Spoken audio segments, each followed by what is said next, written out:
Kjo është një rritje pashmangshme në të gjitha tregjet botërore dhe po ndodh në të gjithë botën pikërisht si pasojë e kputjes së zinxhirit të vlerës që qarkullon në shkëmbimet tregtare në një pikë strategjike siç është ngushtica e Hormuzit. Gjithsesi, nga ana tjetër, ne nuk do të rrim duar kryq përballë kësaj situate dhe siç e kam deklaruar në fakt kohë më parë,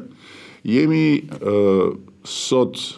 edhe për shkak të kushteve të kësaj krize të papritur në momentin kur do të finalizojmë krijimin e një faktori shtetëror me impakt në tregun e brendshëm të naftës, i cili do të luajë rolin e stabilizuesit të tregut, do të ndikojë në rritjen e transparencës së çmimit, si dhe do të garantojë furnizimin në treg duke pasur në mbështetje një kapacitet shumë të rëndësishëm siç është garancia sovrane. Pra, besoj shumë se ky do të jetë një moment kthese për të përmbushur edhe një tjetër ambicie dhe zotim të marrë menjëherë me nisjen e mandatit 4 që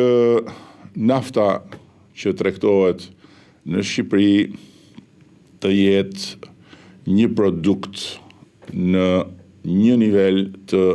pandikuar kaq fort nga luhatjet në tregjet ndërkombëtare. Dhe kjo është plotësisht e mundur.